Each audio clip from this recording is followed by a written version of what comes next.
ಉಡಾಯಿಸೋ ಖಾರ ಬಣ್ಣ ರುಚಿಯನ್ನು ನೀಡುತ್ತದೆ. ಮೆಣಸಿನ ಪುಡಿ ಚಿಂದಿ ಉಡಾಯಿಸೋ ಖಾರ ಬಣ್ಣ ರುಚಿ. ಚಿತ್ತೂರಿಂದ ಬರ್ತಾರೆ ನಾವು ಬ್ಯಾಂಗ್ಳೂರಿಗೆ, ಜಂಬೂ ಸವಾರದಿಂದ ಇದು ಅಲ್ಲಿಗೆ ಬರ್ತಾ ಒಂದು 2 ಗಂಟೆಗೆ ಹಂಗೆ ಆಗಿರ್ಬೇಕು, 2 ಗಂಟೆ ಮ್ಯಾಗ್ ಟೈಮ್.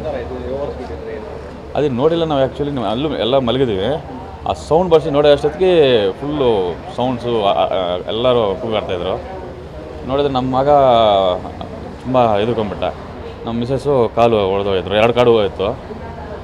ನೋಡಿದ್ವಿ ಸೀಟೆಲ್ಲ ಟೈಟ್ ಅಲ್ವಾ, ಬರ್ತಾಯಿಲ್ಲ. ಸೀಟೆಲ್ಲ ಹೊಡೆದಾಯ್ತು ಅಷ್ಟೊತ್ತಿಗೆ ಸುಮಾರು ಒಂದು 15-20 ನಿಮಿಷ ಆಯಿತು. ಅಷ್ಟೊತ್ತಿಗೆ ಬ್ಲಡ್ ಎಲ್ಲ ಹೋಗ್ತಾಯಿತ್ತು. ಯಾವುದು ಆಂಬುಲೆನ್ಸ್ ಯಾವುದು ಬಂದಿಲ್ಲ. ಆ ರೋಡವ್ರು ಬಂದವರು ನೋಡಿ ಯಾರು ಬಂದಿಲ್ಲ. ನಾವೇನು ಮಾಡಿ ಹುಡುಗನೆಲ್ಲ ಕೆಳಗಡೆ ಇಳಿಸಿದ್ದೀವಿ, ಚೆನ್ನಾಗಿರೋರನ್ನೆಲ್ಲ ಇಳಿಸಿದ್ದೀವಿ. ಸೀಟೆಲ್ಲ ಆಮೇಲೆ ಸ್ವಲ್ಪ ಒಂದು 15-20 ನಿಮಿಷಕ್ಕೆ ಎಲ್ಲರೂ ಬಂದರು.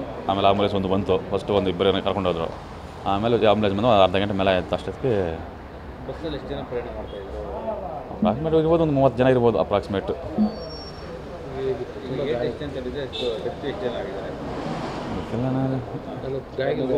ಗಾಯ ಜಾಸ್ತಿ ಆಗಿದ್ದಾವೆ.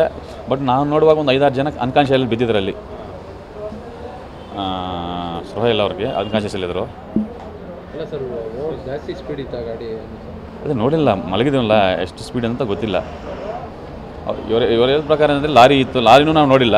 ಆಮೇಲೆ ಲಾರಿ ಬಂದಿದೆ ಅಂದರು, ಏನೋ ಲಾರಿನೂ ಓವರ್ಟೇಕ್ ಮಾಡಿ ಆಗಿದೆ ಅಂತ ಹೇಳಿದ್ರು. ಮತ್ತೆ ಕೇಸಲ್ಲಿ ಇವರು ನಿಮ್ಮ ಬಸ್ ಅವರು ಡಿಪಾರ್ಟ್ಮೆಂಟ್ ಎಲ್ಲ ಗೊತ್ತಿಲ್ಲ. ಗಾಯ ಆಗಿದೆಯಲ್ಲ ಅವ್ರಿಗೆಲ್ಲ ಟ್ರೀಟ್ಮೆಂಟ್ಗೆಲ್ಲ ಅವರೇ ಕೊಡ್ತಾರೆ?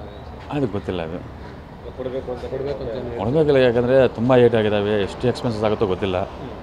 ಅದ್ರ ಫುಲ್ಲು 2 ಕಾಲು ಇಲ್ಲ. ಅದು ಏನು ಮಾಡ್ತಾರೋ ಗೊತ್ತಿಲ್ಲ, ನೋಡಬೇಕು.